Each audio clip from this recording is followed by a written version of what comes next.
ተናስተልን በድጋሜ ሰላም በኢትዮጵያና በመላው ዓለም ያላችሁ ተከታታዮች በያላችሁበት እንደምን ቆያችሁ። ተወዳጁ የዜና ሾው ዜና ኢትዮጵያ 7 ሰዓት ነው እዚህ አዲስ አበባ ከሚገኘው የኢቢሲ ዋናው ስቱዲዮ ተመልሷል። ከዚህ ሰዓት አንስቶ ደግሞ የአጀንዳ ጉዳዮችን ጨምረን በተለያዩ ሀሳቦች ከእናንተ ጋር ቆይታ እናደርጋለን። ሰለሞን ኃይለ ኢየሱስና መሐሌት ታደለ ዜናዎቹን እንመራለን። የ7 ሰዓት አበይት ጉዳዮቻችንን እናስተዋውቃችሁ።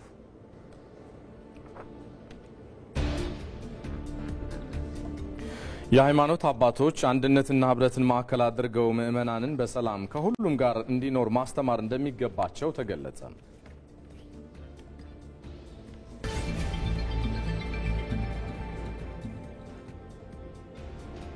በነጋድራስ የንግድ ባንክ የስራ ፈጠራ ውድድር በአሸናፊነት ያጠናቀቁ ተወዳዳሪዎች ከኢቢሲ ባገኙት ሽልማትና በቀጣይ ከንግድ ባንክ ከተመቻቸላቸው ብድር ስራቸውን ለማስፋፋት ማቀዳቸውን ተናገሩ።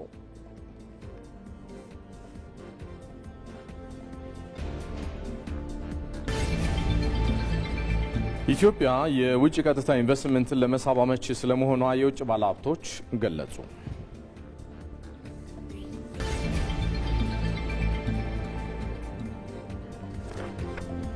ከውጭ ዩክሬን በአሜሪካ የቀረበውን የ30 ቀናት የተኩስ አቁም ስምምነት ለመቀበል ዝግጁ መሆኗን ገለጸች።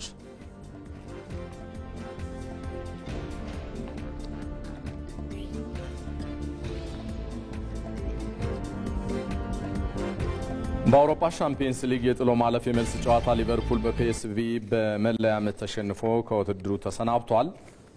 በትንታኔ ይዘነዋል። ዜና ኢትዮጵያ ከዚህ ከዋናው ስቱዲዮ በተጨማሪ ተመልካቾቻችን በቀጥታ መስመር ሪፖርተሮች እንዲሁም እንግዶችን እያስገባ ከናንተ ጋር ቆይታ ማድረጉን ይቀጥላል። ሪፖርተራችን ህይወት አበበ እዚህ አዲስ አበባ ነው የምትገኘው። የአዲስ አበባ ዩኒቨርሲቲ ከኦስሎ ዩኒቨርሲቲ ጋር በመተባበር ዘላቂ የልማት ግቦች ላይ ትኩረቱን ያደረገ ውይይት ተከታተል ነው የቆየችው። እሱን የተመለከተ መረጃ ትሰጠናለች። እንዲሁም ደግሞ የኢትዮጵያ የኤሌክትሪክ ተሽከርካሪዎችን በማስፋፋት በኩል ለነዳጅ ግዢ የሚውለውን ወጪ ለሌሎች መሰረታዊ አገልግሎቶች ማዋል እንደሚገባት የተገለጸበት መድረክ ስትከታተል የቆየችው ሪፖርተራችን ብሩክታይት አስራትም በቀጥታ መስመራችን ላይ ገብታ ተጨማሪ መረጃ የምትሰጥበት ጊዜ ይኖራታል። ሌሎች እንግዶችም ይኖሩናል። በቀጥታ መስመርም እዚህ ስቱዲዮም እንግዶችን ጋብዘን ቆይታ እናደርጋለን። በኢነርጂ ዘርፍ አማካሪ የቢዝነስ ባለሙያ ነጋዴና ስራ ፈጣሪ የሆኑት ጊዜሽ ወርቅ ተሰማ ሌላኛው እንግዳችን ናቸው። ሌሎችም በአጀንዳ ጉዳዮችን ዙሪያ የምንመለከተውን ዛሬ በዋናነት በአጀንዳችን የምናነሳው የሃይማኖቶች ዋነኛ አስተምሮ የሆኑትን ሰላም፣ ፍቅር፣ መተባበርና አንድነትን በተለይ ደግሞ በዚህ በአጽዋማት ወቅት እንዴት ማስቀጠል ይቻላል የሚለውን ጉዳይ በተመለከተ ከክልል ስቱዲዮቻችን የሃይማኖት አባቶችን ጋብዘን ቆይታ እናደርጋለን። እንዲሁም ደግሞ ከአዲስ አበባ ዩኒቨርሲቲ የቋንቋዎችና ባህላዊ አኗኗር ትምህርት ክፍል መምህርና ተመራማሪ የሆኑት ዶክተር ባይለየን ጣሰውም በቀጥታ መስመር ገብተው በዚሁ ጉዳይ ላይ የባለሙያ አስተያየታቸውን ይሰጡናል። አብራችሁን ሆኖ ሁሉንም ዘገባዎች እየተከታተላችሁ አብራችሁን እንድትዘልቁ በድጋሜ በአክብሮት እንጋብዛለን። ቀዳሚ ወደ ሆነው ዘገባ አሻገራለሁ። ኢትዮጵያ የአፍሪካ ነጻ የንግድ ቀጠና ስምምነት ተግባራዊ በማድረግ ረገድ ሀገራት በትብብር ሊሰሩ እንደሚገባ ገለጸች። 57ኛው የመንግስታቱ ድርጅት የአፍሪካ ኢኮኖሚክ ኮሚሽን አህጉራዊ ፋይናንስ የኢኮኖሚ ልማትና የፕላን ሚኒስትሮች ጉባኤ ዛሬ በባለሙያዎች ደረጃ በዚህ በአዲስ አበባ መካሄድ ጀምሯል። ጉባኤው በሚኒስትሮች ደረጃ ከመጋቢት 8 2017 ዓ.ም ጀምሮም የሚካሄድ ነው። ዘገባው የባልደረባችን ተስፋዬ ለሜሳ ነው። ተመልካቾቻችን አሁን ደግሞ ሪፖርተሮቻችን በቀጥታ መስመር ተጨማሪ መረጃ ወደሚሰጡባቸው ጉዳዮች ነው የምንሻገረው። የአዲስ አበባ ዩኒቨርሲቲ ከኦስሎ ዩኒቨርሲቲ ጋር በመተባበር ዘላቂ የልማት ግቦች ላይ ትኩረቱን ያደረገ የፓናል ውይይት እያካሄደ ይገኛል። ይህ የፓናል ውይይት የተባበሩት መንግስታት ድርጅት በፈረንጆቹ እስከ 2030 ድረስ ለማሳካት ካቀደው የልማት ግቦች ጋር ግንኙነት ያለው ስለመሆኑ ተገልጿል። በውይይቱ ላይ ከተለያዩ ሀገራት ዩኒቨርሲቲዎች የመጡ ምሁራን እንዲሁም ፖሊሲ አውጪዎች እየተሳተፉበት ይገኛሉ። ይህንኑ ጉዳይ በተመለከተ ተጨማሪ መረጃ የምትሰጠን ሪፖርተራችን ህይወት አበበ በቀጥታ መስመር ላይ ነው የምትገኘው። ህይወት እንደምን ቆይተሻል? ቀደም ሲል በ6 ሰዓቱ የዜና ወጃ ሰዓታችን ተገናኝተን ነበረ። በዚሁ ጉዳይ ላይ የተባበሩት መንግስታት ድርጅት ዘላቂ የልማት ግቦችን ከማሳካት አኳያ ያሉ ክፍተቶች፣ ያሉ ችግሮች ምንድናቸው? በፓናል ውይይቱ ላይ የተነሳውን ሀሳብ ቀደም ሲል ካጋራሽን ጨምረሽ ብታካፊ። አመሰግናለሁ። እንግዲህ የአዲስ አበባ ዩኒቨርሲቲ ሰስቴኔብል ዲቨሎፕመንት ላይ ወይም ደግሞ ቀጣይነት ያለው ልማት ላይ ባለፉት 3 ዓመታት በትኩረት እየሰራ እንደሆነ ይታወቃል። ዲፓርትመንት አቋቁሞ እንግዲህ ተማሪዎችንም እያስተማረ ነው የሚገኘው። እንግዲህ ይህ በቀጥታ የሚገናኘው የተባበሩት መንግስታት ድርጅት የልማት ግቦች ብሎ ከያዛቸው ከ2030 ጋር በቀጥታ ይገናኛል። እንግዲህ ይህ የልማት ግብ ሁሉንም የዓለማችንን ሀገራት የሚያሳትፍ ነው። በዋናነት ግን ትኩረቱን ያደረገው በታዳጊ ሀገራት ላይ ነው። እንግዲህ በታዳጊ ሀገራት ላይ የሚስተዋሉ ሰፊ ችግሮች አሉ። ይህንን ለመቅረፍ ነው እንግዲህ ተመድ ወደ 17 የሚጠጉ የልማት ግቦችን በነዛ ላይ እንግዲህ አተኩሮ እየሰራ የሚገኘው። እንግዲህ እነዚህ ግቦች አሁን ባለንበት ነዋራዊ ሁኔታ ተገምግመው ነበረ። እንግዲህ ከታሰበው አንጻር እንብዛም እንግዲህ ብዙም ውጤት እየተገኘበት እንዳልሆነ ነው የተነሳው። ይህም እንግዲህ በዓለማችን ላይ የሚገኙ ሀገራት ቃል የገቡትን ያህል ጉዳዩ ላይ ትኩረት አድርገው እየሰሩ አለመሆኑ ተነስቷል። እንግዲህ የአዲስ አበባ ዩኒቨርሲቲ ከኦስሎ ዩኒቨርሲቲ ጋር ዛሬ እንግዲህ ያዘጋጀው ሁኔታ ላይ ብዙ በርካታ ምሁራን ተገኝተዋል። እንዲሁም የፖሊሲ አውጪዎች ተገኝተዋል። እንግዲህ ከተነሱ ሀሳቦች መካከል ለዚህ እንግዲህ የልማት ግብ መሰናክል የሆኑት ናቸው።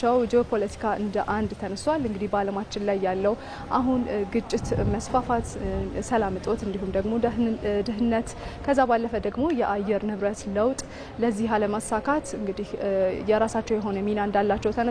ሌላው እንግዲህ የኃይል ደህንነት ነው። በአህጉራችን አፍሪካ ያለው የኃይል ደህንነት በጣም ጥሩ እንደሆነ ይታወቃል። ብዙ እንግዲህ ሀብት አላት፣ የተፈጥሮ ሀብት አላት አፍሪካ። ይህንን ከተጠቀመች በርካታ ነገሮችን ማሳካት እንደምትችል እና የሌሎች ሀገራት ተሞክሮችንም እንግዲህ መጠቀም እንዳለባት ተነስቷል። ሌላው እንግዲህ ከአረንጓዴ ልማት ጋር የተነሳው ሀሳብ ኢትዮጵያ እንግዲህ ባለፉት ዓመታት በዚህ ዙሪያ ላይ በርካታ ስራዎችን እየሰራች እንደሆነ ይታወቃል።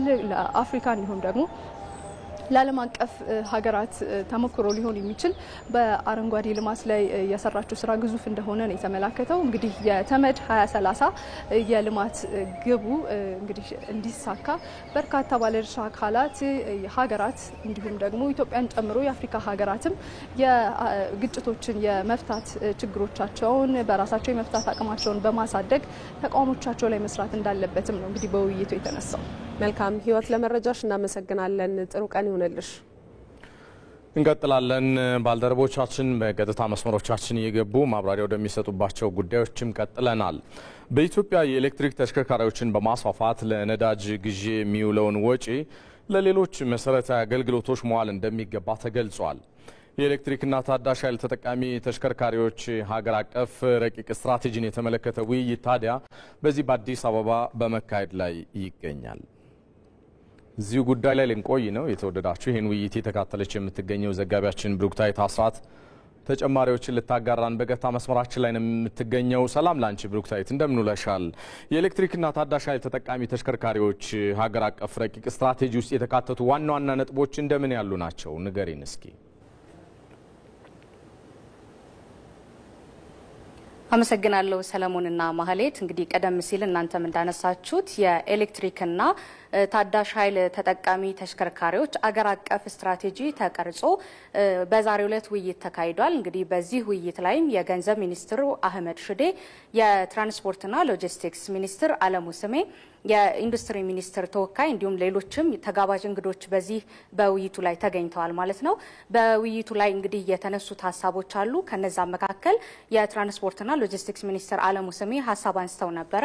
ይህ ስትራቴጂ እንግዲህ መቀረጹ ወደፊት የኤሌክትሪክ ተሽከርካሪዎችን በስፋት ወደ ገበያው በማስገባት እንዲሁም ደግሞ ቁጥራቸውን በማስፋት ለቀደም ሲል አንተም እንዳነሳው ሰለሞን ለነዳጅ ግዢ ወጪ ይደረግ የነበረውን ገንዘብ ወይም ደግሞ ለነዳጅ ወጪ ይደረግ የነበረውን ወጪ ለሌሎች መሰረታዊ አገልግሎቶች ላይ ማዋል እንደሚያስችል ነው የተጠቀሰው ማለት ነው። ከዚህ ባሻገር ደግሞ ከዚህ ውጪ አየር ብክለት ንጹህ ለማድረግ እንዲሁም ደግሞ የተለያዩ የተቋማ ምንድነው የተለያዩ ለቴክኖሎጂ ሽግግርም ትልቅ አስተዋጽኦ እንደሚያበረክት ነው የተናገሩት ማለት ነው። እንግዲህ ከዚህ ባሻገር ደግሞ ቀደም ሲል ከ6 ዓመት በፊት ጠቅላይ ሚኒስትር አብይ አህመድ ከተሞችን ጽዱና ንጹህ ለማድረግ ከፍተኛ በርካታ ስራዎች እየተሰሩ እንደነበር ይታወቃል። ከዛ መካከል ደግሞ አረንጓዴ አሻራ አንደኛው ነበረ። እንግዲህ ከተሞችን የአየር ብክለት ከሚያስከስቱ ነገሮች መካከል አንደኛው የኤሌክትሪክ የነዳጅ ተሽከርካሪዎች ውስጥ ይጠቀሳሉ። ይህንንም ደግሞ ከገበያ በማስወጣት የአየር ብክለትን ንጹህ ለማድረግ ነው እየተነገረ የሚገኘው። ይህንንም ስራ ለመስራት ደግሞ የስትራቴጂ ተቀርጿል። ከአንድ ሳምንት በኋላ ስትራቴጂው ወደ ተግበራ ጸድቆ ወደ ትግበራ እንደሚገባ ይጠበቃል። ዘጋቢያችን ብሩክታዊት አስራት በቀጥታ መስመራችን መረጃዎችን ስላጋራሽን ነው እናመሰግነው። መልካም ቀን ይሁንልሽ። የዛሬቱ ኢትዮጵያ ነገን ዛሬ የተሰኘው ዝግጅታችን ነው። ክብራቸው ደህንነታቸውና መብታቸው ተጠብቆ እንዲሰሩ ዜጋ ተኮር ዲፕሎማሲ እየተከተለ እንደሚገኝ እናውቃለን። ስደት በጣም የማይሆን ነገር ነው። የተሻለ የህግ ማስከበር ስራና የቁጥጥር ስራ ያስፈልገዋል። ዝም ብሎ ገንዘብ አይመጣም። መለፋት አለበት፣ መደከም አለበት። እኔ እድሜን ጨርሼ እዛ ምንም የለወጥኩት ነገር የለም። ብዙ ህጎች ይወጣሉ፣ ህጎቹ ግን ተግባራዊ የሆኑ አይደለም ነው። ፍልሰት በሀገራችን እና በዓለም አቀፍ ደረጃ ትልቅ ኢንዱስትሪ ሆኗል ማለት ነው።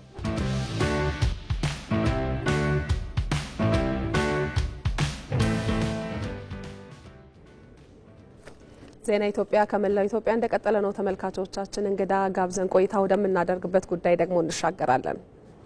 በነጋድራስ የንግድ ስራ ፈጠራ ውድድር ሁለተኛ ደረጃን ይዘው ያጠናቀቁት ወንድማማቾች ባገኙት ሽልማት ስራቸውን ለማስፋፋት ስለማቀዳቸው ተናገሩ። የጭነት አገልግሎት ፈላጊና አሽከርካሪን በሚያገናኝ መተግበሪያ የተወዳደሩት ወንድማማቾቹ ውድድሩ ሰፊ እውቅና እንዳስገኘላቸው ተናግረዋል። አገርነሽ አየልኝ ዝርዝር አላት። በገጠማቸው የትራንስፖርት አገልግሎት ችግር የጠንካራ ገበሬ እናታቸው የግብርና ምርት ሲበላሽ መመልከታቸው ዛሬ ለፈጠሩት ዲጂታል መተግበሪያ መነሻ ሀሳብ እንደሆናቸው ይገልጻሉ።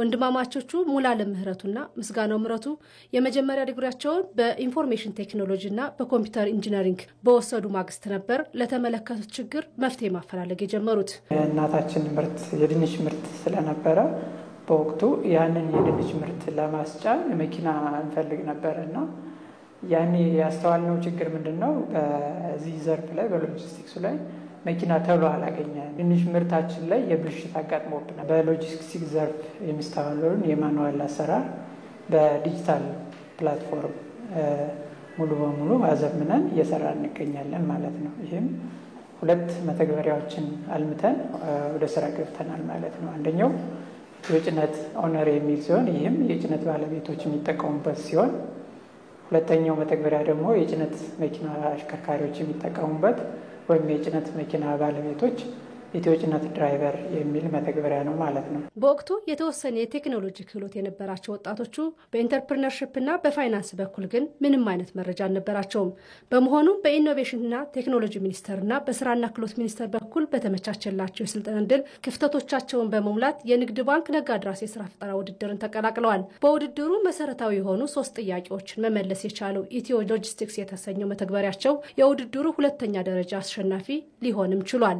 በደንብ ነው ስልጠና ያገኘነው፣ በደንብ ያዳበርነው። ቴክኖሎጂውና እውቀቱ እኛ ጋር ቢሆንም ሌላው ፓርት በደንብ ነው ዴቨሎፕ ማድረግ ይቻላል ማለት ነውና ትልቅ ሪሌቫንስ ነው።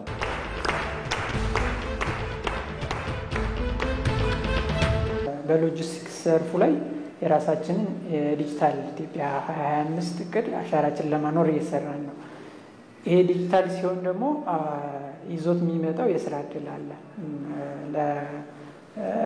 በሀገራችን ማለት አንደኛው ለጭነት መኪና አሽከርካሪዎች እና ለረዳቶቻቸው። በውድድሩ መጨረሻ የተደረገላቸው የፋይናንስ ድጋፍና የተመቻቹላቸው እድሎች ስራቸውን ለማስፋፋት የጎላ ሚና እንደሚኖራቸው የሚያነሱት ወጣቶቹ ከፋይናንስ ድጋፍ በተጨማሪ ያገኙት እውቅና የላቀ ጠቀሜታ እንዳለው ያነሳሉ። ነጋድራስ እንግዲህ እኛ ያው እንደ ዋና መታያችን አድርገን ነው የምንወስደው ማለት ነው። ብዙ ፕሮሰሶችን አልፈን አገልግሎታችን ቴክኖሎጂያችን እንዲታይ አገልግሎታችን እንዲዳረስ አድርጎልናል ማለት እንፈልጋለን። ሽልማቱና የንግድ ባንኩ አንድ ላይ ያለው ፋይናንስ ሎጂስቲክስ ላይ ሲገባ ብዙ ኢምፓክት ማምጣት ይችላል። ሎጂስቲክስ ትንሽ ገንዘብ ይፈልጋል፣ የሚታወቅ ነው። ብዙ ነገሮች ይንቀሳቀሳሉ በዛ ውስጥ ከእቃዎችን ብዛት አላቸው። ብዙ ነገር እንደሚጠቅመን እርግጠኛ ነን። ያለ ኮላተራል መሆኑ ደግሞ በጣም ዋው የሚያስብል ነው። በጣም ደስ ብሎናል።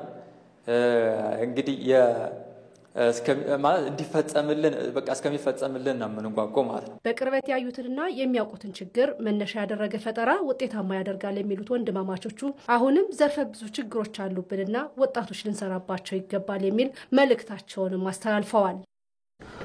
እንቀጥላለን። ከዚሁ ጉዳይ ሳንወጣ ታዲያ በቅርቡ ካጋጠማቸው ችግር ተነስተው አትክልትና ፍራፍሬ ሳይበላሽ ከቀናት እስከ ወራት ድረስ የሚያቆይ ማቀዝቀዣ ሰርተዋል። ጓደኛሞቹ የነጋድራስ የንግድ ባንክ የስራ ፈጠራ ውድድር 3ኛ ደረጃን በመያዝ ለሽልማትም በቅተዋል። ዘጋቢያችን ኤዶም አማረ ከጓደኛማቹ ከአንዱ ጋር ቆይታ አድርጋለች። ከራስ አንደበት ተከታተሉትና እስኪ እንመለስ።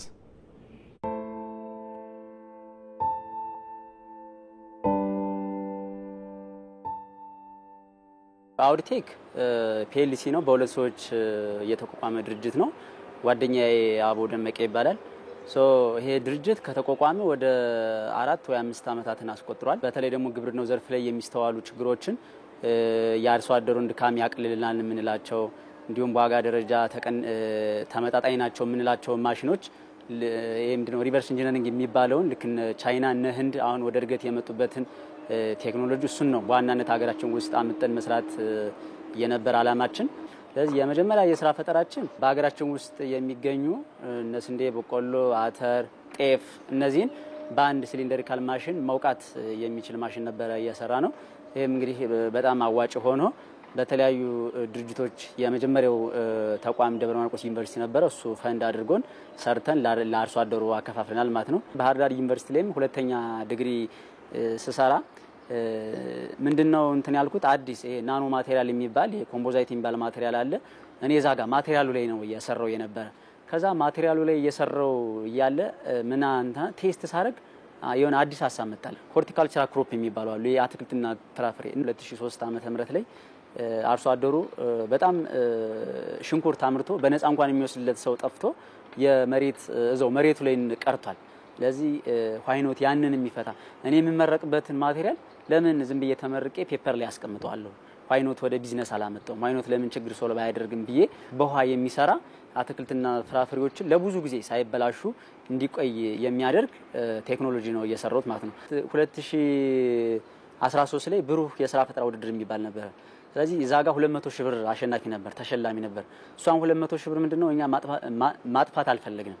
እዛው ከደብረ ማርቆስ ከከተማ አስተዳደሩ የመስሪያ ቦታ ተመቻቸልንና የራሳችንን የተለያዩ እንደዚህ ከቤተሰብም ከጓደኞቻችንም የተወሰኑ ብሮችን ተበዳደርና የኢንቨስትመንት ቦታ ነው ያጠየቅነው። ቀጥታ አሁን 2000 ካሬ ላይ የሚያርፍ እንትን ህንጻ ጀምረናል ማለት ነው። ስለዚህ ይሄ ወርክሾፕ ሲያልቅ ትልቅ እንግዲህ በተለይ በግብርናው ዘርፍ እንዲሁም በስማርት አግሪካልቸሩ ዘርፍ ከዚህም ባሻገር ደግሞ ምንድነው ይሄ የጤና መሳሪያዎች አብዛኛውን ከውጭ ሀገር ነው የሚመጡ።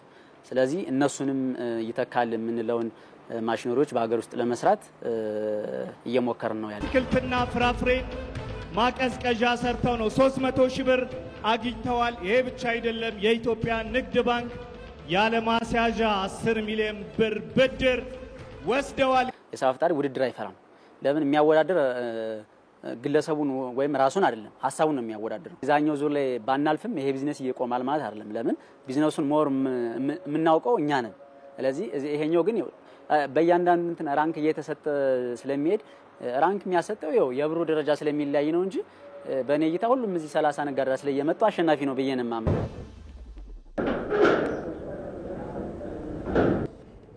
ተመልካቾቻችን ይህንን ጉዳይ በተመለከተ ተጨማሪ ማብራሪያ እንዲሰጡን እዚህ ስቱዲዮአችን እንግዳ ጋብዘናል። እንግዳችን በኢነርጂ ዘርፍ አማካሪ፣ የቢዝነስ ባለሙያ፣ ነጋዴ እንዲሁም የስራ ፈጣሪ የሆኑት ጊዜሽ ወርቅ ተሰማ ናቸው። ስለሚሰጡን ማብራሪያ እጅግ አድርገን እናመሰግናለን። ጊዜሽ እናመሰግናለን። እስኪ እንግዲህ የፈጠራ ሀሳብ በገንዘብ መደገፍ ሀሳብ ያላቸውን ሰዎች በገንዘብ መደገፍ ብዙ ጊዜ በምዕራባውያን የተለመደ ነው። በእኛ አህጉር ብዙ የተለመደ አይደለም። ይሄን ሀሳብ ያላቸውን ሰዎች በገንዘብ ለመደገፍ የኢትዮጵያ ብሮድካስቲንግ ኮርፖሬሽን የሄደበት ርቀት አለ። ከሰሞኑ የተጠናቀቀው የስራ ፈጠራ ውድድር የኢትዮጵያ ቴሌቪዥንን ተሞክሮ እንዴት አዩት? መጀመሪያ ኢኒሺዬቲቭ በጣም ከመገረም ለኔ መቼም መግለጽ የማልችለው ስሜት ነው የተሰማኝ። ምክንያቱም እኛ እንዴት አድርገን ከስክራች ቢዝነስ እንደጀመርን እናውቀዋለን። ከስክራች ስትጀምር ላይክ ለ10 ዓመት ያህል እንደ 1000 ብር እንኳን ፕሮፐርሊ ማጠራቀም አንችልም። ከጆዳፍ ነው ለሰራተኛ መክፈል ነው። አሁን እነዚህ ራሱ ኢኖቬተር የሚለውን ስራ ፈጣሪዎች ብሎ ፈልጎ ማግኘት ለሀገሪቷን ኢንጀነራል ማለት ነው። ለትልልቅ ኢንስቲትዩሽኖች በየቦታው ሄደው ሀሳብ መፍጠር ይችላሉ። ያ ማለት ለራሳቸው ብቻም አይደለም። አንድ ሰው የማይታየው ነገር ሌላ ሰው ይታየዋል ማለት ነው። ይሄ ማለት በሀገራችን አልተለመደም። ኢኖቬተርስ ለብቻ ሆነው ኢኖቬት ሀሳብ ብቻ መፍጠር ይሆናል ስራቸው። ሌላው ደግሞ ምንድነው የሚሆነው? ኢምፕሊመንተር። አሁን ሁለቱ በጣም የተለያዩ ነገሮች ናቸው። ስራ የሚፈጥርና ስራውን የሚያስፈጽም በጣም የተለያየ ነገር ነው። ሶ እነዚህ ሰዎች አሁን ምንድነው 10 ሚሊዮን ብር ማለት ትርጉሙ ከገባቸው 10 ሚሊዮን ብር ወርኪንግ ካፒታል ሰው ሲሰጠው በቃ ላይክ መሰቃየት የለበትም። እኛ አሁን የራሳችንን ድርጅት ፋይናንሰር ሆነን ሰርተናል። ጉዳይ አስፈጻሚ ሆነን ሰርተናል። መኪና ማጠብም ካለብን መኪና አጥበን ሰርተናል። ከታች ጀምረን ነው ስራ የምንሰራውና ግን በአንድ አደርስም እዛ ትልቅ ብሩ ላይ ለመድረስ ላይክ ሚኒመም ከ10 ዓመት በላይ ነው የሚፈጀው። ከዛ በኋላ ነው ሰራተኛ ቀጥረህ የምትሄደው። አሁን እነዚህ ልጆች ግን ምንድነው ሀሳብ ፈጥረዋል። ሀሳቡን ኢምፕሊመንት ለማድረግ ኢሚዲየትሊ ማለት ነው ጉዳይ አስፈጻሚ መቅጠር ይችላሉ፣ ፋይናንሰር መቅጠር ይችላሉ፣ ማርኬቲንግ ላይ የሚሰራላቸው ሰው ምንድነው የሚሆነው ስራ አስኪያጅ ይፈጥራሉ። ሶ ይለያል ማለት ነው። ስራውን የፈጠረው ሌላ ልክ እንደ ስቲቭ ጆብስ ማለት ነው። አሁን ስቲቭ ጆብስ ሀሳብ ፈጠረ፣ ሀሳቡን ኢምፕሊመንት የሚያደርግ ሰው ሌላ ይሆናል። ቦርድ ይኖረዋል። ዘን ቦርዱ ኢቭን ራሱን ስቲቭ ጆብስን አባረረው ማለት ነው ስራ ፈጣሪውን። ልክ እዚህ ጋር አሁን እነዚህ ስራ ፈጣሪዎች ብቻ ስለሆኑ ይሰነብታሉ ማለትም አይደለም። ሊያባረሯቸውም ይችላሉ ኢምፕሊመንት አድራጊዎቹ። ያ ማለት ምንድነው? ዲሲፕሊን፣ በጣም ዲሲፕሊን፣ ስርዓት። አንድ ሰው ነጋዴ ሆነ ማለት የሀገሩም አምባሳደር ነው። ምክንያቱም ይሄን ያህል 10 ሚሊዮን ብር ያለ ሰው እንግዲህ ምን ያህል ብዙ ነገር ውስጥ ሊገባ እንደሚችል መረዳት ያስፈልጋል።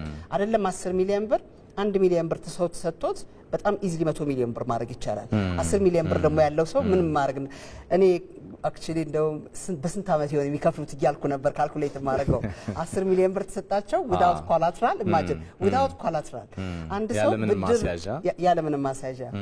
እኛ አሁን ስንበደር አንደኛ የ3 ዓመት ፋይናንሻል ስቴትመንታችን ታይቶ ሬፑቴሽናችን ታይቶ ነው ገንዘብ የምንበደረው እንጂ ብሎ ኦቨርናይት ማንም ገንዘብ አይሰጥም።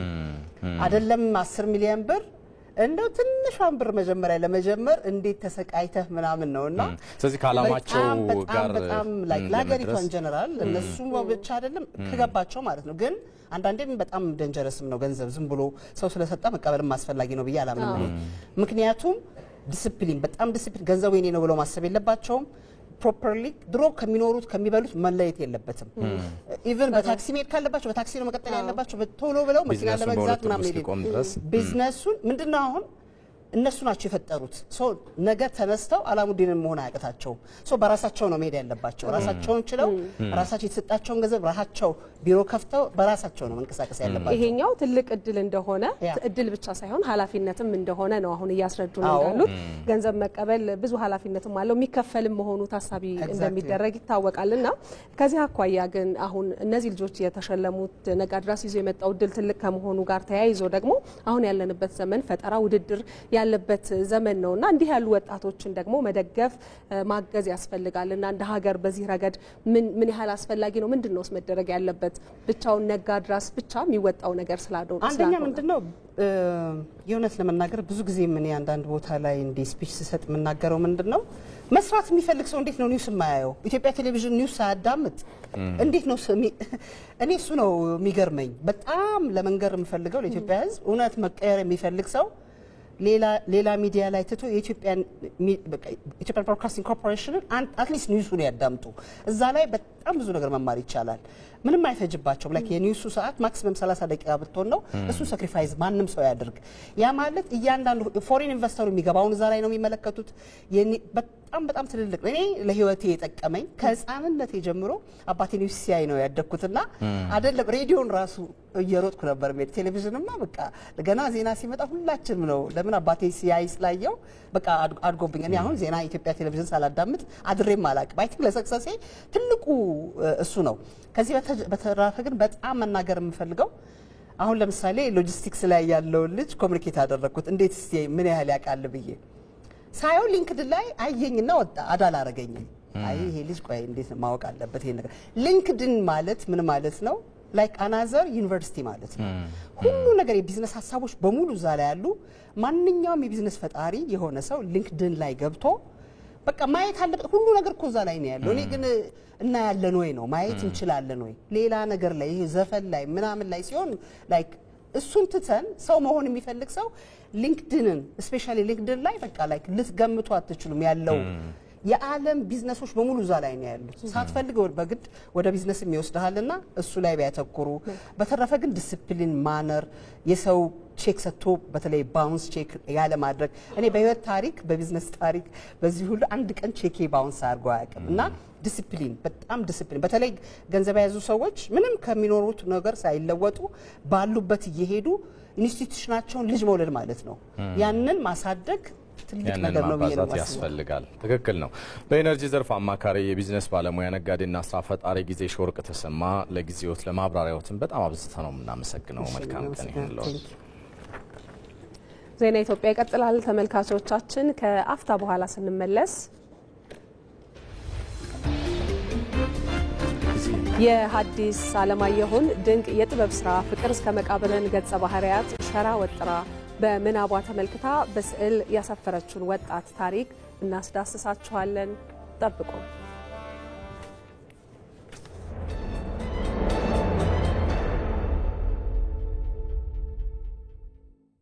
ተመልሰናል የተወደዳችሁ ከዚህ አዲስ አበባ ከሚገኘው የኢቢሲ ዋናው ስቱዲዮ በቀጥታ ስርጭት የተከታተላችሁት የምትገኙ ዜና ኢትዮጵያ አጀንዳ ዘገባ ላይ ደርሷል እንቀጥላለን የሃይማኖት አባቶች አንድነትና ህብረትን ማዕከል አድርገው ምእመናንን በሰላም ከሁሉ ጋር እንዲኖሩ ማስተማር እንደሚገባቸው ተገለጸ ሰላምን ለማረጋገጥ ታዲያ የሃይማኖት መምህራን አዎንታዊ ሚናቸውን ሊወጡ እንደሚገባ መልእክት ተላልፏል ዘጋቢያችን ቶማስ ኃይሉ በጉዳዩ ዙሪያ ተከታዩን አጠናቅሯል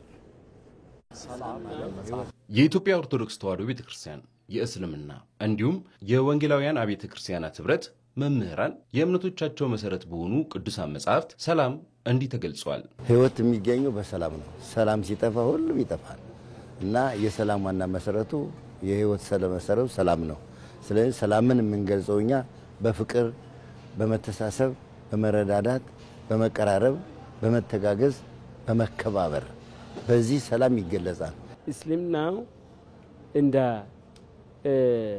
አንድ ሰው ለመኖር ማለት ነው ምግብ ያስፈልጋል ውሃ ያስፈልጋል ብዙ ነገር ያስፈልጋል ከዛ በላይ እስልምና መልእክት ወይም ተምሮት ሰላም ነው መጽሐፍ ቅዱስ ሲናገር ቢቻላችሁስ በእናንተ በኩል ይላል ከሁሉ ጋር ከሰው ሁሉ ጋር በሰላም ኑሩ በሰላም ሁኑ ይላል ጌታችንና መድኃኒታችን ኢየሱስ ክርስቶስ ሰላምን እተውላችኋለሁ ሰላሜን እሰጣችኋለሁ እኔ የምሰጣችሁ ሰላም ዓለም እንደሚሰጣችሁ አይነት አይደለም ይላል ምክንያቱም በዓለምም ሰላም አለ ማለት ነው ከዚህ አንድ መረዳት የሚቻለው ሀቅ በየእምነቱ አስተምህሮች ውስጥ ሰላም ልዩ ስፍራ አለው ነገር ግን በአብዛኛው ህዝቧ ሃይማኖተኛ በሆነባት ኢትዮጵያም አንዳንድ ጊዜ ከየቤተ እምነቱ አስተምህሮቶች ያፈነገጡ አካሄዶች ይስተዋላሉ መምህራኖቹ ስለ ሰላም የሚጠበቅባቸውን አዎንታዊ ሚና ምን ያህል ተጫውተዋል የሚለውን የሚጠይቁ አሉ አንዳንድ ደግሞ ደንታ የሌለ ከኛ ውስጥ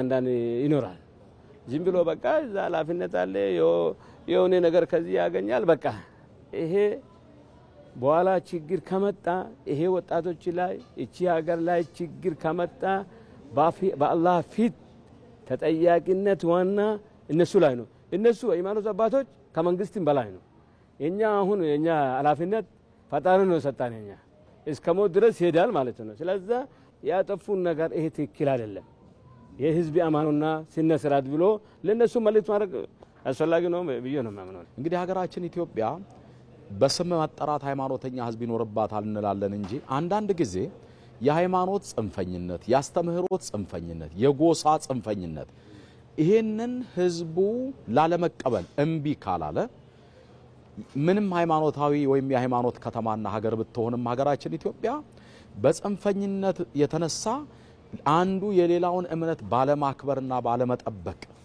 የራሴና የኔ ብቻ በሚል እሳቤና አስተሳሰብ ሌላውን ለጠብ ለግጭት ለማይገባ አይነት ነገር የመቀስቀስ ስራ ሊሰራ ይችላል ስለዚህ የሌላኛውን እምነት አክብሬ የራሴን እምነት ደግሞ ጠብቄ የምኖርባት ሀገር መሆን አለባት ብለን እናምናለን ለመልካም ነገር ተቃራኒው ኖረዋል ለክፉም እንደዛው ስለዚህ አሁን ሰላም ሊደፈርስ የሚችለው የሰዎች ከጊዜ ወደ ጊዜ እያደገ የሚሄድ እከብር ባይ ልቡና እሾም ባይ አመለካከት እየጎላ ሲሄድ ወንድሙን ይጠላል። ለጥቅሙ ሲል ወንድሙን ይጠላዋል። ያ ነው በዚህ ነው ሰላም የሚደፈርሰው በዚህ ነው። መንግስት የመንግስትነትን የሃይማኖት አባቶችም ምእመኑን ስለ ሰላም ስለ አንድነትና ስለ መከባበር ማስተማርና ተከታዮቻቸውን መገሰጽ ይገባቸዋልም ብለዋል። የሃይማኖት አባቶች በሙስሊም በኩልም በክርስቲያንም በኩልም ቢሆን በቸርቹም በቤተ ክርስቲያኑ በመስጊዶችም ላይ ትልቁ ሀደራ አማና እነሱ ላይ ያለ ነው። ለምን ማለት ህዝቡ እነሱ ጎን ከነሱ በኋላ ብዙ እንደዚህ መላይን ብዙ ስላሉ እነሱ ትልቅ ጥያቄ በአላህ ፊት ፈጣሪ ዘንድ ትልቅ ጥያቄ ለነሱ ነገ ይመጣል። ሁላችንም ከዚህ እንሄዳለን ማለት ነው እና የሃይማኖት አባቶች ይሄ በየቸርቹም በየመስጊዱም ጊዜ አድርጎ ዝም ብሎ በቾኮላት ሳይሆን ለነሱ ግዴታ ነው ትምህርት መስጠት ማለት ነው። የሃይማኖት አባቶች የሰላም ሁኔታ ሊገለጽ የሚችለው በመጀመሪያ ራሳቸው ፍቅርና ሰላም መሆን አለባቸው። የሚያዩትን ነው ሰዎች የሚከተሉት። ስለዚህ ክርስቶስ የሰላም አምላክ ነው፣ የፍቅር አምላክ ነው። የዛ አገልጋዮች ደግሞ እንደገና እንደሱ ልጅ አባቱን መምሰል እንዳለበት እንደሚባለው የሰላም ሰዎች መሆን አለባቸው። እነሱ ደግሞ ለተከታዮቻቸው ሰላም እንዲሰፍን ከፈለጉ መጀመሪያ ሰላም ያስተምህሮት ጽንፈኝነት መቆም አለበት። የጎሳ ጽንፈኝነት መቆም አለበት። ኢቭን ሃይማኖታዊ ጽንፈኝነት መቆም አለበት። ሁሉ እንደተሰጠው ስጦታ ልክ እምነቱን ጠብቆ እምነቱን ተቀብሎ የሌሎችንም የጓደኞች የጎረቤቶችን እምነት አክብሮ አብሮ በጋራ የምትኖርበት ከተማና ሀገር ነች ኢትዮጵያ። ነገር ግን ከቅርብ ጊዜያት ወዲህ እንደምንመለከተው እዛም እዚህም ችግሮች አሉ። እነኚህ ችግሮች በእውነት እግዚአብሔር የማይከብርባቸው ለሰዎች ሰላም እጦት ምክንያት የሆኑ ናቸውና ሌሎቻችን ሁሉ ልንመለስ ከዚህ እኩይ ተግባር ሌሎች ያልገባቸው እንኳን ወገኖች ቢኖሩ ልንመክር ልናስተምር እንደገና ልናቀናና ወደ ትክክለኛው የኢትዮጵያዊ እውነተኛ ባህላችን እውነተኛ የሆነ ስሜትና ስዕላችን መመለስ አለበት። ኢትዮጵያ ለዘመናት ተከባብሮና ተፈቃቅደው በጋራ የኖሩ ቀደምት ሃይማኖቶች ሀገር ናት። ይህንን ለማስቀጠል ትውልዱን ስለ ሰላም እሴቶች ማስተማር ይገባል። ተመልካቾቻችን ይህንን ጉዳይ በተመለከተ ተጨማሪ ማብራሪያ እንዲሰጡን የተለያዩ እንግዶችን ጋብዘናል። በቀጥታ መስመር ላይ የምናስቀድመው ግን በአዲስ አበባ ዩኒቨርሲቲ የቋንቋዎችና ባህላዊ አኗኗር ትምህርት ክፍል መምህርና ተመራማሪ የሆኑትን ዶክተር ባይለየኝ ጣሰውን ነው። በቀጥታ መስመራችን ላይ ነው የሚገኙት። ዶክተር ለጊዜዎትም ለሚሰጡን ማብራሪያ እጅግ አድርገን ነው የምናመሰግነው። ኢትዮጵያውያን እንደሚታወቀው በጋራ የመኖር የአብሮነት እሴቶቻቸው ዛሬ ላለንበት ጠንካራና በአንድነት የሚቆም ማህበረሰብ ለመፍጠር ትልቅ አስተዋጽኦ እንደፈጠሩ ይታወቃልና እርስዎ ደግሞ እንደ ሙያዎት ምን ያህል አግዘዋል የአብሮነት እሴቶቻችን ብለው ያምናሉ? እሺ፣ እግዚአብሔር ይስጥልኝ። በጣም ጥሩ ጥያቄ ነው። ይሄ ኢትዮጵያ የተለያዩ ሃይማኖቶች አሏት፣ የተለያዩ ባህሎች አሏት፣ የተለያዩ ማህበረሰቦች አሏት እና ለብዙ ሺህ ዓመታት አንድ ላይ ሲኖሩ ተቻችለው ነው።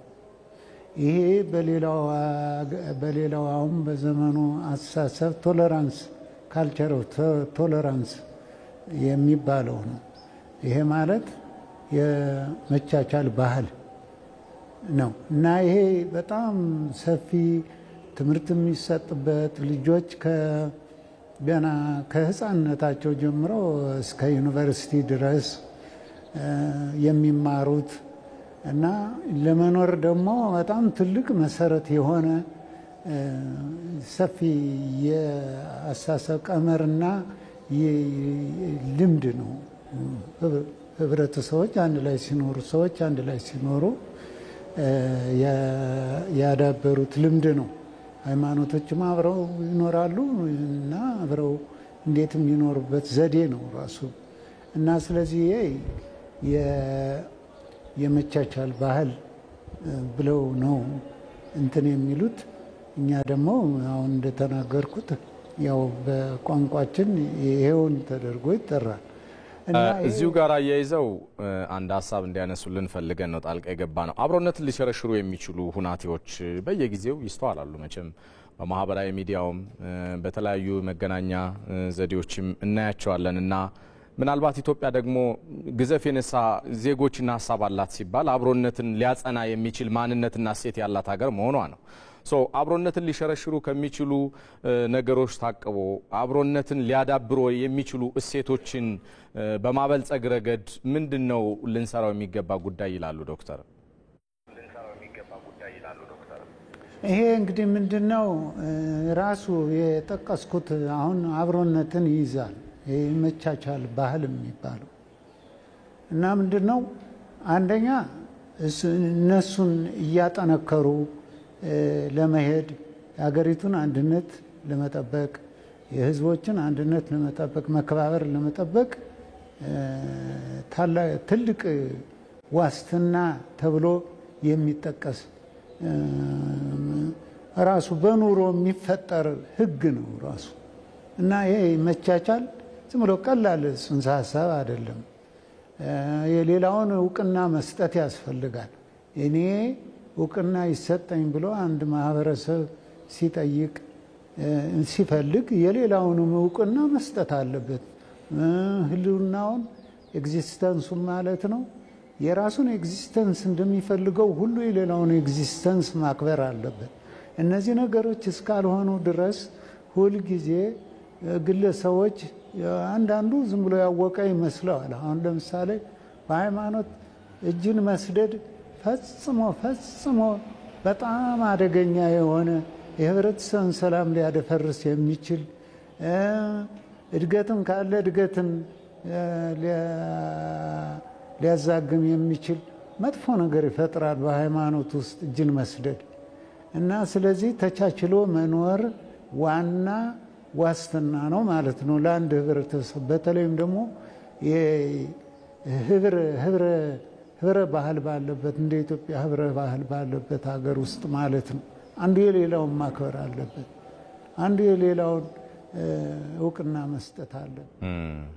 የአብሮነት እና የአንድነት ሴቶች እንዳይሸረሸሩ በሃይማኖት መቻቻል ውስጥ ያለችው ኢትዮጵያ እንድትዘልቅ ከተፈለገ ሰላም፣ አንድነት እና መቻቻል ላይ ትኩረት ያደረጉ ሴቶች ፊት ለፊት መጥተው መጉላት አለባቸው የሚለው ማጠቃለያ መልእክቶት ነው። እናመሰግናለን። በአዲስ አበባ ዩኒቨርሲቲ የቋንቋዎችና ባህላዊ አኗኗር ትምህርት ክፍል መምህርና ተመራማሪ ዶክተር ባይለየኝ ጣሰው በቀጥታ መስመራችን ካሉበት ማብራሪያ ስለሰጡን አብዝተን ነው የምናመሰግነው። መልካም ቀን ይሁን።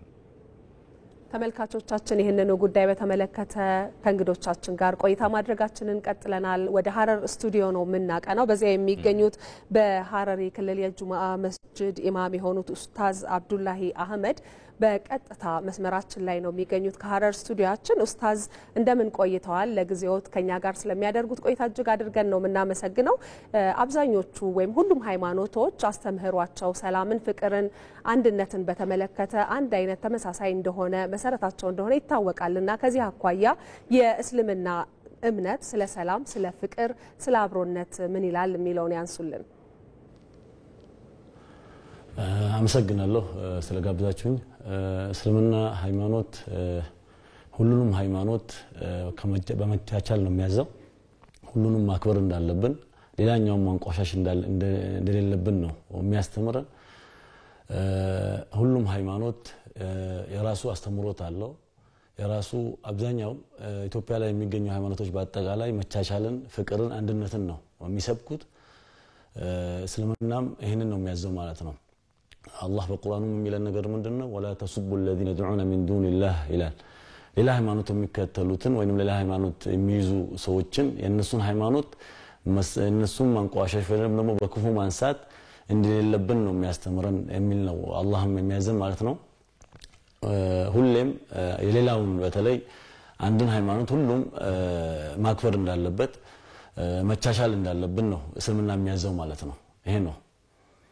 ኡስታዝ ከዚሁ ጋር አያይዘን እንዲመልሱልን ምን ፈልገው ሌላ ጥያቄ አለ። እንግዲህ ያ ሁለቱም ግዙፍ ተከታይ ያላቸው የእምነቱ ተከታዮች ያው ያጾማት ጊዜ ላይ ይገኛሉ። ወቅቱ የጾም እንደመሆኑ መጠን ደግሞ የፈጣሪን ትእዛዛት በመከተልና ራስን በመግዛት በመሳሰሉ ሐሳቦች ላይ እንደው ምእመኑ ሊከተለው የሚገባ ምግባር የትኛው ነው ይላሉ?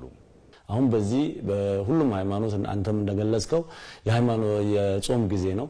ይሄም ሆነ ያለበት ነገር ሁሉም ወደ ፈጣሪው ተመልሶ አላህን መገዛት እንዳለበት ሁሉም ሰው መልካምን ስራ ማብዛት ያለበት ጊዜ ነው እንጂ አንደኛው ሌላኛውን የማንቋሸሽ ሌላኛውን የመሳደብ ጊዜ መሆን የለበትም ማለት ነው። አሁን እኛ መሆን ያለበት መተጋገዝ፣ እርስ በርስ መተጋገዝ ነው ያለብን እንጂ አንደኛውን ሌላኛውን የማንቋሸሽ ስራ መስራት ያለበትም። በሐረሪ ክልል የጁማአ መስጂድ ኢማም ኡስታዝ አብዱላሂ አህመድ ለሰጡን ማብራሪያ ለጊዜው እጅግ አድርገን ነው የምናመሰግነው። ጥሩ ቀን ይሁንልዎ። ተመልሰናል። እዚህ ጉዳይ ላይ እንቆያለን። የተወደዳችሁ በተለይ ሁሉም የሃይማኖት አስተምሮ በህዝቦች መካከል ሰላም፣ አንድነት፣ ፍቅርና መተባበር ይነግስ ዘንድ ያስተምህሯቸው ሀሳቦች እንደምን ያሉ ናቸው ስንል ከሐረርና ከወላይታ ሶዶ ስቱዲዮአችን የሃይማኖት መምህራኖችን ጋብዘናል። የምናስቀድመው ከወላይታ ሶዶ ስቱዲዮአችን ከተገኙት እንግዳ ይሆናል። በኢትዮጵያ ኦርቶዶክስ ተዋሕዶ ቤተክርስቲያን የወላይታ ሀገረ ስብከት ስብከተ ወንጌል ክፍል ኃላፊ ሊቀ አእላፍ ጥላሁን ሰይፉ በቀጥታ መስመራችን ላይ ይገኛሉ። መምህር ለጊዜዎት እናመሰግናለን። እስኪ እንግዲህ መነሻችን ላይ ሰፋ ያሉ ሀሳቦችን ስናነሳ ቆይተናል። በተለይ የሃይማኖት አስተምሮቹ ስለ ሰላም፣ ስለ አንድነት፣ በጋራ ስለመኖር ምን ይላሉ? የነዚህ አንጓዎች መገለጫዎችስ ምንድናቸው? ምናልባት ከወንጌል የሚጠቅሱልን ሀሳብ ካለ ከሱ እስኪ እንነሳ።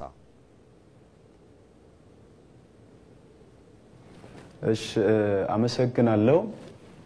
የሁሉም ሃይማኖቶች መነሻው ሰላም እንደሆነ ይታሰባል።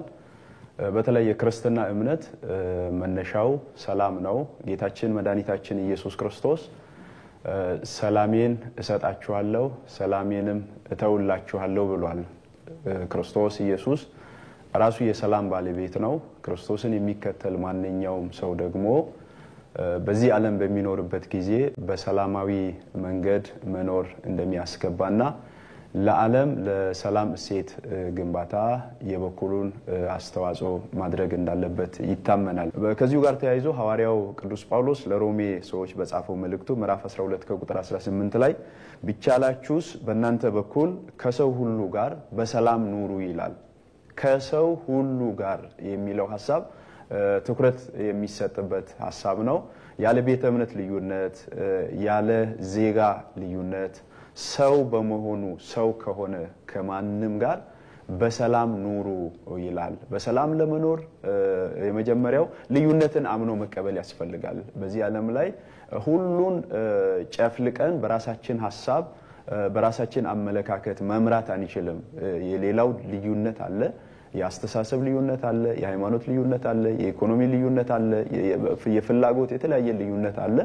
ይሄን አምኖ በመቀበል ከማንም ጋር በሰላም በመኖር እሱ የሚያመልከው አምላኩ እግዚአብሔር የሰላም አምላክ እንደሆነ ማሳየት ያስፈልጋል የሚል እምነት አለኝ። ሊቀ አእላፍ ጥላሁን ምናልባት አሁን ሲገልጿቸው የነበሩ ሃይማኖታዊ አስተምህሮች እንዲሁም ደግሞ ኢትዮጵያውያን የሁሉም እምነት ተከታዮች በጋራ አብረው ተሳስበው ተሳስረው የኖሩባቸው ሃይማኖታዊ እሴቶች፣ ባህላዊ እሴቶችም ደግሞ የተለያየ ጊዜ ላይ ሲሸረሸሩ እናስተውላለንና እንዲህ ያሉ አጋጣሚዎች ሲፈጠሩ እንዴት ነው መግታት የሚያስፈልገውና የቆየውን አብሮነትም አንድነትም ማጠናከር የሚያስፈልገው? አመሰግናለሁ። በተለይ እንደ ኢትዮጵያ በምንመለከትበት ጊዜ ረጅም ዓመት የክርስትና ሃይማኖት አስተምሮ ያለንን ሲቀጥል ሌላውን ቤተ እምነት ረዘም ያለ ታሪክ ያለው ነው። ከዚህም ከፍ ስትይ ደግሞ በዝምድና አሁን በኢትዮጵያ ላይ እውነትን እናውራ ካልን የተለያየ ፋሚሊ ከሆነ ቤተሰብ መካከል የተለያየ ቤተ እምነት ያለው አለ። አንዱ በክርስትና አለ፣ አንዱ በሌላው አለ። በክርስትና ኖሮም ደግሞ በተለያየ ዲኖሚኔሽን ውስጥ ያለ አለ። አንድ የአባት የእናት ልጅ ሆኖ እንኳን በተለያየ ቤተ እምነት ውስጥ ሆኖ እግዚአብሔርን የሚያመልኩ ሰዎች አሉ። እንደዚህ አይነት ችግሮች በሚፈጠሩበት ጊዜ ቅድም እንዳልኩ ልዩነትን አምኖ መቀበል ያስፈልጋል። የመጀመሪያው ሰው ልዩነትን አምኖ ካልተቀበለ የሌላውን እውነታን የሌላውን አስተምሮ አምኖ ለመቀበል ይቸገራል። ልዩነት አለ። ይሄን ልዩነትን አምኖ መቀበል ያስፈልጋል። በተለይ ከቤተ እምነቶች ጋር በተያያዘ በሚፈጠረው በማንኛውም ነገር በሕገ መንግስት የተቀመጠ ማንም የራሱን አስተምህሮ በነጻነት የማስተማር በነጻነት የማምለክ የመግባት የመውጣት የተሰጠ ነጻነት አለ። ይሄን ነጻነት በመጠቀም የራሱን የቤተ እምነቱን አስተምሮ በፍቅር በማስተማር በፍቅር በመግለጥ ቤተ እምነትን ማስፋት ነፃነት የተሰጠ ነው። ይሄን ከመጠቀም ባለፈ አንዱ የአንዱን በማለፍ አንዱ የአንዱን በማጥላላት አንዱ የአንዱን ዝቅ በማድረግ የራሱን ከፍ በማድረግ የሚመጣ ለውጥ ሊኖር አይችልም። የክርስትና አስተምሮ የፍቅር ነው። የክርስትና አስተምሮ የሰላም ነው። በዚሁ መነሻ የራስን በማክበር የሌላውንም ጭምር በማክበር ማስተማር ያስፈልጋል። በመጽሐፍ ቅዱስ ላይ በራስ ላይ እንዲደረግብ የማትፈልገውን በሌላው ላይ አታድርግ ይላል። እኔ የራሴ ቤተ እምነት እንዲከበር እፈልጋለሁ፣ የሌላውን ማክበር ግዴታዬ ነው። የራሴን ቤተ እምነት አስተምሮዬን በነፃነት ማስተማር እፈልጋለሁ፣ ሌላው በነፃነት ማስተማር እንዳለበት አምኜ መቀበል መቻል አለብኝ። ስለዚህ ለራስ ዋጋ እንዲሰጥ የሚፈልግ ማንም ለሌላው ዋጋ መስጠት አለበት፣ የሌላውን ማክበር አለበት። በኢትዮጵያ ኦርቶዶክስ ተዋሕዶ ቤተክርስቲያን የወላይታ ሀገረ ስብከት ወንጌል ክፍል ኃላፊ ሊቀ አእላፍ ጥላሁን ሰይፉ በቀጥታ መስመራችን ማብራሪያውን ስለሰጡን በተለይ ሁሉም የሃይማኖት አስተምህሮች ሰላምና አንድነት እንደዚህ ፍቅር የጸናበት ማህበረሰብን በመገንባት ረገድ ተመሳሳይ አስተምህሮ እንዳላቸውም ስላብራሩልን እጅግ አድርገን እናመሰግናለን። በተመልካቾች ስም መልካም ቀን ይሁንልዎት።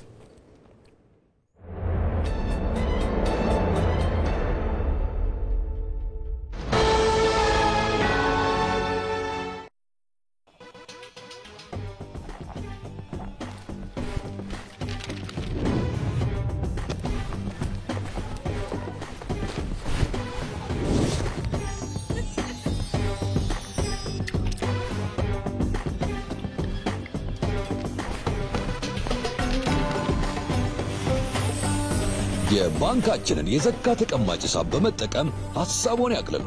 የዘካ ተቀባዩን ስምና የበጎ አድራጎት ድርጅቶች ዝርዝር በማዘጋጀት ለተቸገሩ ወገኖች በባንካችን በኩል ያለ ድካም የሃይማኖት ግዴታውን ይወጡ። ረመዳን ሙባረክ። የኢትዮጵያ ንግድ ባንክ ሁሌም የሚተማመኑበት ባንክ። ዜና ኢትዮጵያን እየተከታተላችሁ ትገኛላችሁ ተመልካቾቻችን። ወደ ሌሎች ጉዳዮቻችን ደግሞ እንሻገር። ኢትዮጵያ የውጭ ቀጥታ ኢንቨስትመንትን ለመሳብ አመቺ መሆኗን የውጭ ባለሀብቶች ገለጹ። የተሟላ የማክሮ ኢኮኖሚ ማሻሻያ ትግበራ መደረጉ የውጭ ባለሀብቶችን ለመሳብ እገዛ ስለማድረጉም ተገልጿል። በቀለ ተመስገን ዝርዝር አለው። ቤኒ ወንግ ይባላሉ። የሃንቦን ግንባታ እቃዎች አምራች ኩባንያ ስራ አስኪያጅ ናቸው። ኩባንያቸው የተለያዩ ግንባታ እቃዎችን በማምረት ላይ ነው።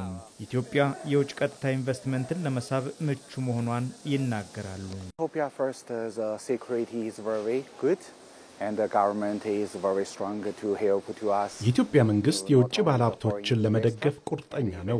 ለአብነት ከቀረጥ ነፃ አገልግሎት፣ የትራንስፖርት አገልግሎት፣ የግብር ስርዓት እንዲሁም የደህንነት ጉዳይ የሚጠቀሱ ናቸው። መንግስት በማክሮ ኢኮኖሚው ላይ ያደረገው ማሻሻያ የውጭ ቀጥታ ኢንቨስትመንትን ለመሳብ ጉልህ ሚና እየተጫወተ መሆኑንም ይጠቅሳሉ። The economy in Ethiopia is very good. Every year is going to up. የኢትዮጵያ ኢኮኖሚ ከጊዜ ወደ ጊዜ እያደገ መጣ ነው። እንደማስበው የኢትዮጵያ ገበያ ከአፍሪካ ሀገራት ገበያ የተሻለ ነው። በሀገሪቱ የውጭ ባለሀብቶች በመኖራቸው ከውጭ የሚገቡ እቃዎች እዚሁ እንዲመረቱ እየተደረገ ነው። ከመንግስት ጋርም አብረን እየሰራ ነው። Thank you to the government service. ከህንድ የመጡትና የኤኤአርቲ ብረታብረት ምርት ላይ የተሰማሩት ራቬንድራ ባንዶሴ በበኩላቸው ኢትዮጵያ የተለያዩ የኢንቨስትመንት አማራጮች እንዳሏት ይገልጻሉ። What I feel here, there are plenty of opportunities in Ethiopia. ኢትዮጵያ ውስጥ እንደማየው ከበቂ በላይ የሆነ ሀብት አለ። በውጭ ቀጥታ ኢንቨስትመንት ማልማት ብቻ ሳይሆን ኢትዮጵያውያን ራሳቸው በሀብት ፈጠራ ላይ በትኩረት መስራት አለባቸው። እዚህ ሀገር መሰራት ያለባቸው ነገሮች ከውጭ ሲገቡ ይታያል፣ ነገር ግን እዚህ መሰራት የሚችሉ ናቸው። ከእስራኤል የመጡትና በአትክልትና ፍራፍሬ ዘርፍ ላይ የተሰማሩት የጊልቦአ ዘር አምራች ድርጅት ስራ አስኪያጅ የሆኑት ዮራም ፔሬዝ ኢትዮጵያ ለውጭ ባለሀብቶች ምቹ መሆኗን ይናገራሉ። አራት ህንፃ እና ታክስ ሆሊዴ ያለ 5 ዓመት እና መሬት ሚሰጠ አይሩ በጣም ለግብርና ስራ በጣም አሪፍ ነው። በአጠቃላይ እና ከዚህ በላይ ሬኮመንድ ይደረጋል ሁሉም የሚመጡ ኢንቨስተሮች ምናምን ለግብርና ስራ በኒ ሴክተር ማለት ነው በጣም ትልቅ አድቫንቴጅ አለ ቅርበት አለ ለምሳሌ ፍራፍሬና አትክልት ወደ ሚድል ኢስት ሀገር ቢሄድ ወደ ዱባይ ወደ ሳውዲ ምናምን ቅርበት አለ ከሌላ ሀገር ይሻላል በመንግስት በኩል ለምሳሌ ብዙ ኤፎርት ተደረገ ባቡር መስመር አለ እስከ ጅቡቲ ድረስ እዚህ አየር መንገድ ራሱ ፕሮፐር ፋሲሊቲ አለ የፍሪጅ ፋሲሊቲ ሁሉም ነገር ተደረገ ይሄ በጣም ትልቅ ኢንቨስትመንት ኢትዮጵያ ለውጭ ባለሀብቶች የተለያዩ ማበረታቻዎችን እያደረገችና ክፍት ያልነበሩ የኢንቨስትመንት ዘርፎችን ወደ ስራ እንዲገቡ እያደረገች መሆኑን ተጠቅሷል። ይህ በዚህ እንዳለ በኢትዮጵያ የተሟላ የማክሮ ኢኮኖሚ ማሻሻያ ትግበራ ከተደረገ ወዲህ በርካታ ባለሀብቶች በዘርፉ እየተሳተፉ ስለመሆኑ ይገለጻል።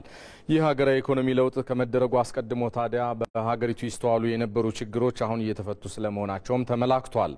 በተለይም ወጥ የሆነ የዋጋ ምንዛሬ እንዲኖር መደረጉ፣ የተረጋጋ የኢንቨስትመንት እንቅስቃሴ እንዲኖር መደረጉ በዘርፉ ባለሙያዎች ይገልጻሉ። በሀገር ውስጥ የኢንቨስትመንት ስራ እየተሳተፉ ካሉ የውጭ ባለሀብቶች መካከል ታዲያ በኢትዮጵያ ቴሌቪዥን አዲስ ቀን በሀገር ጉዳይ መሰናዶ እዚህ ስቱዲዮ ተገኝተው ምላሽና ማብራሪያ የሰጡን የሞሃ ኩባንያ ዋና ስራ አስፈጻሚ ህንዳይ ባለሀብት ሃርሺ ኮታሪ በኢትዮጵያ እየተደረጉ ያሉ የኢኮኖሚ ማሻሻያዎች ለውጭ ባለሀብቶች አበረታች ስለመሆናቸው ገልጸዋል። ብዙ ጥቅም አስገኝቷል። አንዱ ውጭ ምንዛሬ በባንክ በኩል በጽድት ያለ መልክ ማግኘቱ ራሱ አንድ ትልቅ ጥቅም ነው። ይሄ ማለት በነጻነት ገንዘባችን ተጠቅመን እቃ አስገብተን ማምረት እንችላለን። ሌላው ደግሞ ማስፋፋት ችለናል። ይሄ ኮንፊደንስ ሲመቸን ድርጅታችን ማስፋፋት ጀምረናል።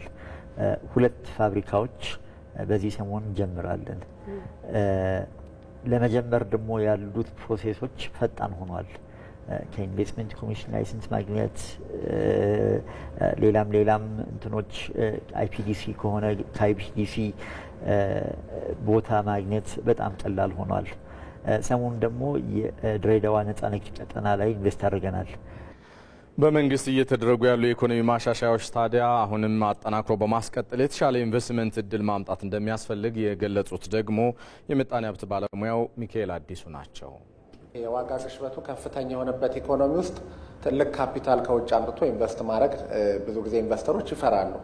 ስለዚህ ኢንፍሌሽኑን ለመዋጋት ደግሞ የብድር አቅርቦቱን መቀነስ፣ የተለያዩ ድጎማዎችን መንግስት በማድረግ አሁን 30% ከነበረበት ከዛሬ 2 ዓመት አካባቢ አሁን ወደ 15.5% ዝቅ ያለበት አለ። ይሄም ደግሞ ወደ 10% ዝቅ ለማድረግ መንግስት እየሰራ ነው። ስለዚህ እነዚህ በሙሉ ሲደመሩ ቢያንስ የመንግስትን የፖሊሲ ቁርጠኝነት ካዩ ሁሉም ችግሮች ባንዴ ባይቀረፉም ግን ለኢንቨስተሮች ኮንፊደንስ ይሰጣል። ኮንፊደንስ ካለ ደግሞ ትልቅ ኢንቨስትመንት ወደ ሀገር ውስጥ ይፈሳል ማለት ነው። ሀሶስታ ሀሳብ ነው፣ ሀብት ነው፣ ሀገር ነው። በእኛ ዘመን በህይወታችን ባለንበት በምናይበት ዘመን በፋና ወጊነት ሊነሱ የሚችሉ እንደሆኑ ተሰምቶኛል። ላለፉት 35-36 ዓመታት አውሮፕላን አብራሪ ፓይለት ነኝ። የካፕቴን ሰለሞን ሀብት ምንድን ነው? ትምህርት ቤት መኪና እያጠብኩ፣ አውቶቡስ እየነዳው፣ ትምህርት እየተማርኩ፣ ፋብሪካ ደግሞ ሴኩሪቲ ጋርድ ስራ ጀመርኩ። ዘበኝነት ማለት ነው። በፋና ወጊነት ምንም ነገር ካለመኖር መፍጠር ትልቅ ስኬት ነው። የመጀመሪያ የግል አውሮፕላን እዚህ አመጣን። እስከዛሬ 250 በላይ ተማሪዎችን አስተምረን ትልልቅ አየር መንገድ ውስጥ የሚበሩኛ ልጆች አሉ። ይህን ሁሉ ሰርተው ትህትናቸው ባይናገሩትም ከንግግራቸው ከታሪካቸው እኔ የለበትም ታሪክ ውስጥ እዛ ላይ ስትደርሱ ግን ታች ያሉትን አትርሱ። ምናልባት አንድ ቀን መመለስ ብኖርባችሁ አሁንም ታች ቆመው መሰላሉን ይዘው የሚጠብቋችሁ ሰዎች አሉ። በየትኛውም የህይወት አጋጣሚ ውስጥ የሚገጥመን ነገር መልካም ነው የሚሆን። ሁሉንም ነገር እንደ መጨረሻው አድርጎ መስራት ነው።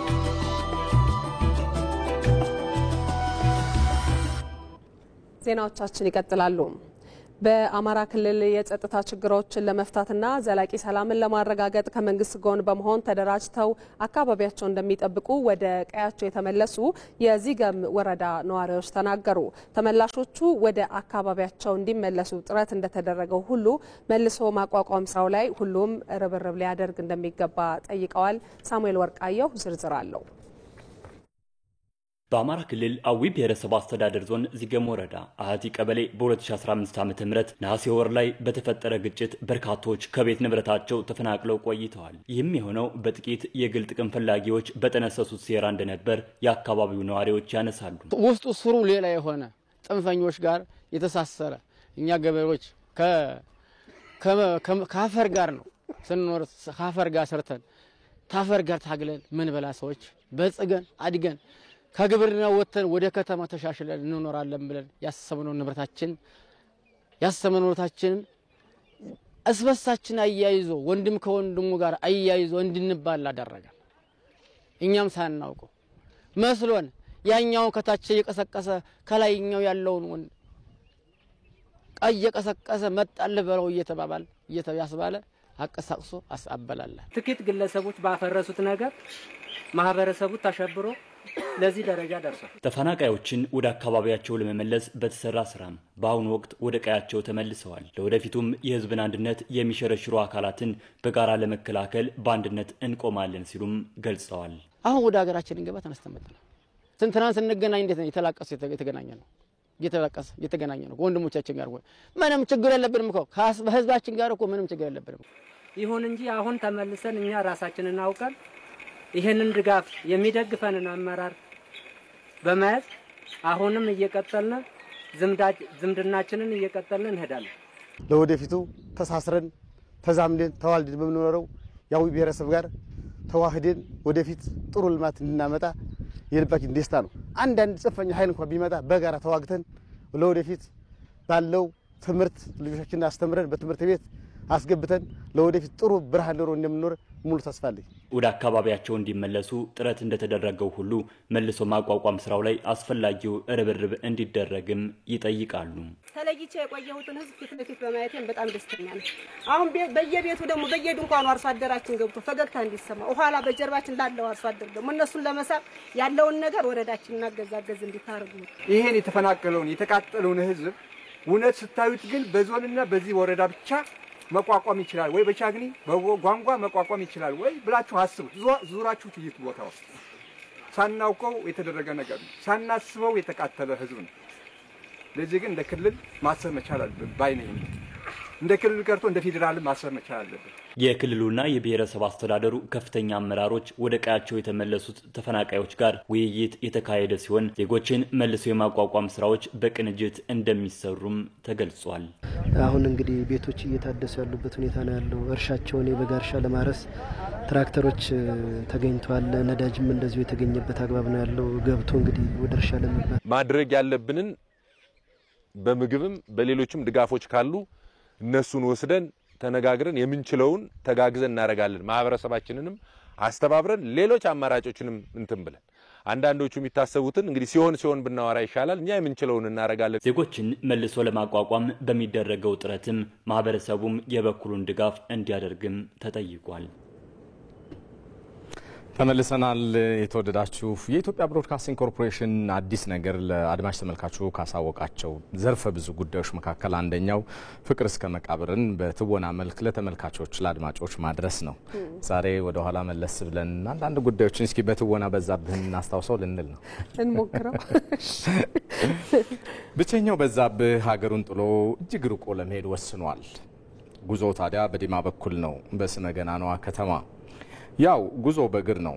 ትንሽ መንደር አጠገብ ሲደርስ አንዱን መንገደኛ ጠየቀ። ታዲያ ዘሎ ወደ ጥያቄ መግባት የለም፣ ሰላምታ ግድ ነው። ከሰላምታ በኋላ በዛብህ ይቀጥላል። የኔ ጌታ ዲማ በዚህ በኩል ያስኬዳል። ደርሰዋል። ከዚህ ከመንደሩ ወዴት ነው? ከየትኛው መንደር? እዚህ ከፊቴ ከማየው ሙሉ ጦቢያ የሚያከብረውን ደብር እርሶ መንደር ቢሉት ክብሩ አይቀንስም? እንዴት ድንቅ ትወና ትችላለሽ በእናትሽ። ፍቅር እስከ መቃብር የሐዲስ ዓለማየሁ ድንቅ የጥበብ ስራ የኢትዮጵያ ቴሌቪዥን የኢትዮጵያ ብሮድካስቲንግ ኮርፖሬሽን በቅርቡ እንግዲህ በተንቀሳቃሽ ምስል ለአድማጭ ተመልካቾቹ ካጋራው ይገኝበታል። ሰዓሊ ምዕራፍ ግሩም ደግሞ በኢቲቪ ፊልሙ ሲተላለፍ ተመልክታ ገጸ ባህሪያቱን በስዕል አስቀምጣቸዋለች። ዮሐንስ ፍስሐ ያስቃኘናል።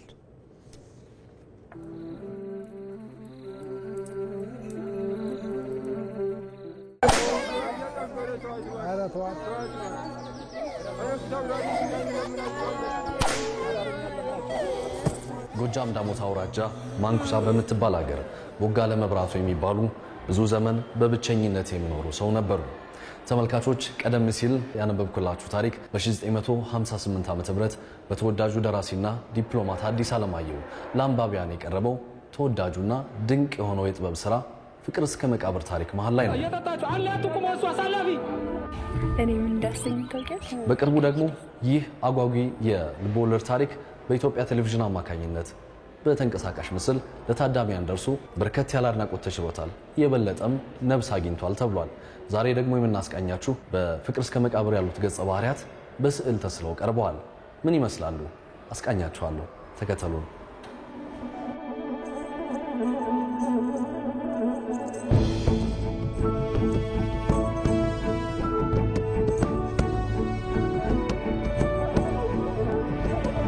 ተመልካቾች እንግዲህ የፍቅር እስከ መቃብር ገጸ ባህሪያት በስዕል ተስለው ለእይታ የቀረቡበት የፈንድቃ ባህል ማዕከል ውስጥ ወደ ውስጥ ዘልቀናል። ስለ ስዕሎቹ ጠቅለል ያለ ሁኔታ ደግሞ እንድትነግረን የስዕሎቹን ለእይታ ያቀረበችው ምዕራፍ ግሩም እዚያ አጠገቤ ትገኛለች። ከእሷ ጋር ቆይታ እናደርጋለን። እሷ ደግሞ ዞር ዞር እያደረገች ታስቃየናለች። ሰላም፣ እንዴት ነሽ? እንኳን ደስ ያለሽ። በቅድሚያ ቆንጆ ቆንጆ ስዕሎች ናቸው የሳልሻቸው፣ እያየናቸው ነበር። አመሰግናለሁ በጣም።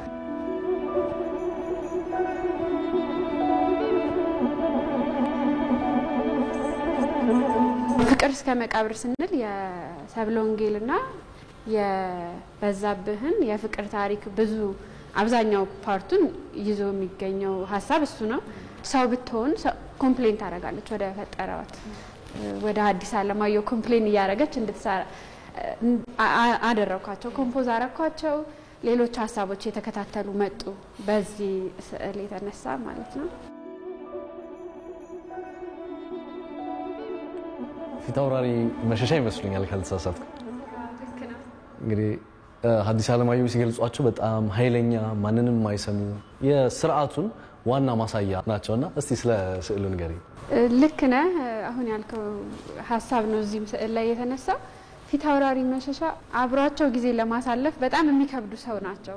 ፐርሰናሊቲያቸው ማለት ፖለቲካሊ ካለው ይሄ የባል አባትነት እንትን ውጪ ፐርሰናሊቲያቸው ኮንቨርሴሽን ለማድረግ ጨዋታ ለመጫወት በጣም አስቸጋሪ ሰው ናቸውና እሱን ስሜት የገለጽኩበት ነው። ውይ አሁንም ጀመሩ፣ አሁንም ኮምፕሌን ሊያደርጉ ነው የምትላቸው አይነት ሰው ናቸው። ውሃ እየደፉ ነው እንደምታየው። ውሃ ነገርን የማብረጃ እሳትን የማጥፊያ ቆሻሻ ነገርን የማጽጃ ነገር ነው። ቆንጆ ስራ ነው ማለት እንችላለን። ወደ ቀጣዩ ስንሄድ ማን ነው የምናገኘው? ቀኛዝማች አካሉ ነው የምናገኘው። በጣም ጥበበኛና ነገሮችን አዋስቶ ማለፍ የሚችሉ በጥበብ ማለፍ የሚችሉ ሰው ናቸው። ይሄ ስራ ይገባቸዋል ብዬ እንደዚህ ይዛቸዋለሁ ማለት ነው።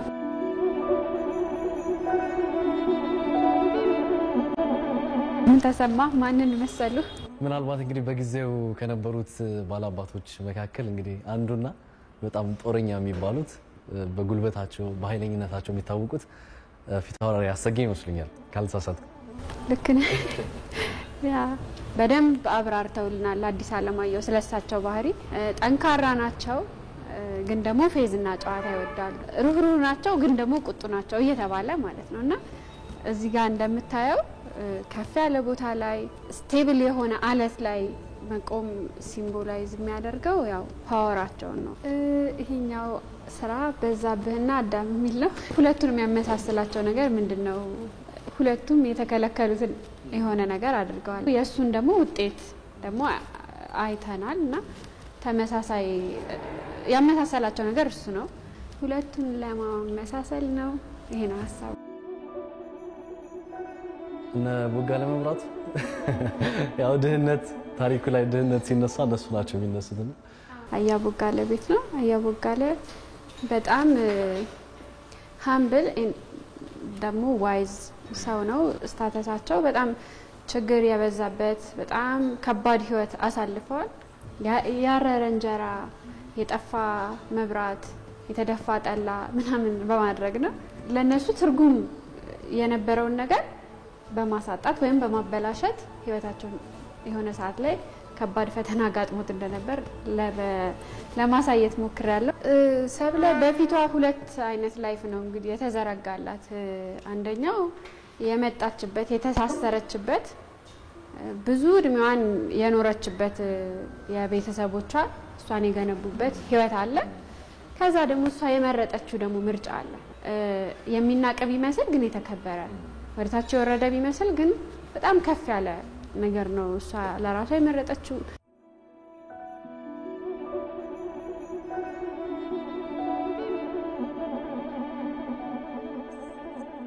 ጉዱ ካሳ ያለበትን ሶሳይቲ ክሪቲሳይዝ ማድረግ የቻለ ሰው ነውና ስርዓቱ ሙሉ በሙሉ ከመቀየሩ በፊት እንዴት መስተካከል እንደሚችል ፖይንት አውት አድርጎ ማለፍ የቻለ ነው። ቅድም እንዳልከው አዲስ አለማየሁ ምናልባት የራሳቸውን ፐርሰናሊቲ እዚህ ውስጥ ከተው ሊሆን ይችላል። ብዙ አይነት ስትራግሎችን እሱም አልፏል።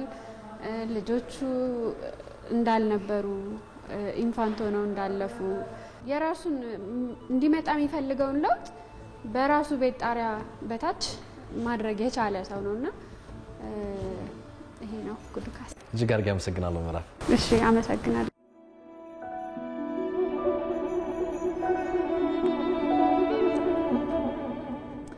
አስደናቂ ነው። ባልደረባችን ዮሐንስ ፍስሐ ከሰዓሊ ምዕራፍ ግሩም ጋር ግሩም የሆነ ቆይታ ነው ያደረገው። ነገርየውን የመግለጿ አቅም ሳይደነቅ የሚታለፍ አይደለም። በቃላትም ሀሳቧን የምትገልጥበት መንገድም እጅግ ቀደም ሲል የሰራነውን ቃለ ተውኔት በመተወን በኩልም ብቃትሽን አደንቃለሁ። በቀጣይ በትወናም መልስ ፕሮዲውሰሩ ቢያይሽ ጥሩ ይመስለኛል። እንቀጥላለን። የተወደዳችሁ ወደ ውጪ ዘገባችን ነው የምንሻገረው ተመልካቾች። ዩክሬን በአሜሪካ የቀረበውን የ30 ቀናት የተኩስ አቁም ስምምነት ለመቀበል ዝግጁ መሆኗን ገለጸች። ሀገሪቱ የተኩስ አቁም ስምምነቱን የተቀበለችው ከአሜሪካ ባለስልጣናት ጋር በሳዑዲ አረቢያ በተደረገው ውይይት ነው። ስምምነቱን ተከትሎ የአሜሪካው ፕሬዝዳንት ዶናልድ ትራምፕ ከሩሲያው ፕሬዝዳንት ቭላዲሚር ፑቲን ጋር ይነጋገራሉ ተብሎም ይጠበቃል። የአሜሪካ የውጭ ጉዳይ ሚኒስትር ማርኮ ሩቢዮ ሩሲያም ይህን ስምምነት እንደምትቀበል ተስፋ እንደሚያደርጉ ገልጸዋል። የሩሲያ ባለስልጣናት ደግሞ በሚቀጥሉት ጥቂት ቀናት ውስጥ ከአሜሪካ ተወካዮች ጋር እንደሚገናኙ ፍንጭ እየሰጡ ይገኛሉ። ከጅዳው ውይይት በኋላ አሜሪካ ያቋረጠችውን የደህንነትና ወታደራዊ ድጋፍ ዳግም እንደምትጀምር እንዲሁም ዩክሬን ዘላቂ ደህንነቷን የሚያረጋግጥላትና ዘላቂ ሰላምን ለማምጣት የሚያስችል ድርድር ይጀመራል ሲሉ በጋራ ባወጡት መግለጫ ጠቁመዋል ሲሉ ቢቢሲና አልጀዚራ ናቸው የዘገቡት። እንቀጥላለን። አሁን ደግሞ የውጭ ምንዛሬና የዓለም አቀፍ ግብይት መረጃዎችን ከተንቀሳቃሽ ምስሉ ተከታትለን እንመለሳለን።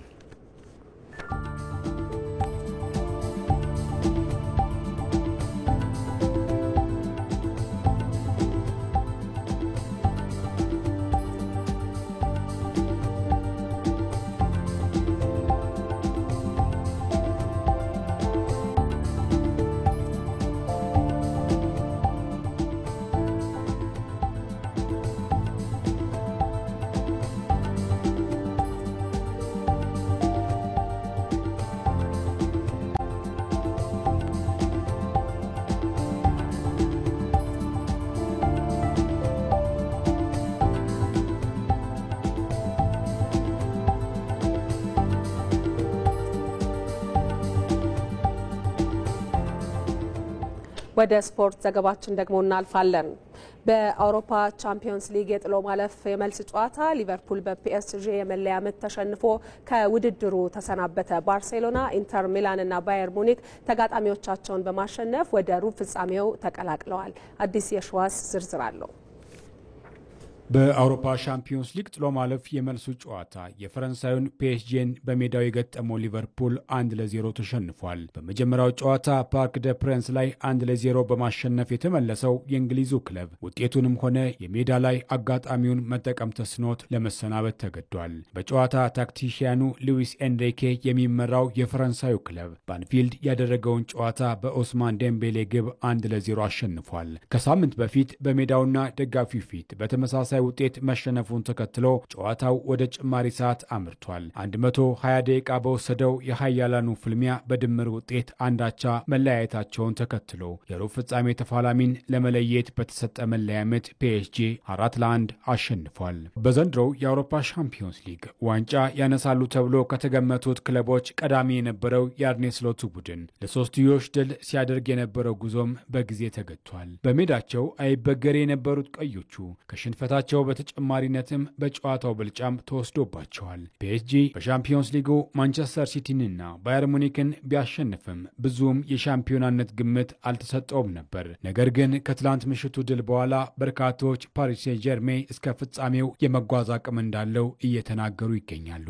በሌላ የጥሎ ማለፍ ጨዋታ ባየር ሙኒክ ባየር ሌቨርኩሰንን 5-0 በሆነ የደርሶ መልስ ውጤት በማሸነፍ የሩብ ፍጻሜ ተፋላሚ ሆኗል። በባየር አሬና በተደረገው የምሽቱ ጨዋታ ባቫሪያኑ በሃሪኬንና በአልፎንሶ ዴቪስ 2-0 ረትተዋል። 5-0 በሆነ ድምር ውጤትም ሩብ ፍጻሜውን የተቀላቀለው የ6 ጊዜ የመድረኩ ባለድል ከኢንተር ሚላን ጋር በሩብ ፍጻሜ ተገናኝቷል። በሩብ ፍጻሜው ከባየር ሙኒክ ጋር የተገናኘው ኢንተር ሚላን ፊኖርድን በድምር ውጤት 4-1 በማሸነፍ ወደ ቀጣዩ ዙር ተቀላቅሏል። በትናንት ምሽቱ የጁሴፔ ሜዛ ጨዋታ 2-1 የረታ ሲሆን ማርከስ ቱራምና ሃካን ካልሃግሉ የጣሊያኑን ክለብ ማሸነፊያ ግቦች አስቆጥሯል። በጥሎ ማለፉ ከፖርቹጋሉ ቤኔፊካ ጋር የደርሶ መልስ ጨዋታውን ያደረገው ባርሴሎና በድምር ውጤት 4-1 አሸንፎ የሩብ ፍጻሜ ተፋላሚ ሆኗል። በትናንት ምሽቱ ጨዋታ የካታላኑ ክለብ 3-1 ረቷል። ራፊና በመጀመሪያው አጋማሽ 2 ግቦችን ሲያስቆጥር ላሚን ያማል ደግሞ ቀሪዋን ኳስ ከመረብ አገናኝቷል። ባርሴሎና ሩብ ፍጻሜው መቀላቀሉን ተከትሎ ከቦርሻ ዶርትሙንድና ከሊል አሸናፊ ጋር የሚጫወት ይሆናል። ተመልሰናል። የተወደዳችሁ እኩለ ቀን 6 ሰዓት ጀምሮ እስካሁን ሰዓት ድረስ በቀጥታ ስርጭት ተከታተሉት የነበረው የዛሬ ረቡዕ ተወዳጁ የዜና ሾው ዜና ኢትዮጵያ በዚህ መንገድ ተጠናቋል። ተመልካቾቻችን ከኛ ጋር ስለነበራችሁ እጅግ አድርገን እናመሰግናለን። ሰለሞን ኃይለ ኢየሱስና ማህሌት ታደለ ዜናዎቹን መራን። ዳይሬክተራችን አማን ከመላው የስቱዲዮ ባለሙያዎች ከካሜራማኖቻችን ጭምር ከኛ ጋር ነበሩ። ጥሩ ቀን ይሁንላችሁ። በሰላም ዋሉ።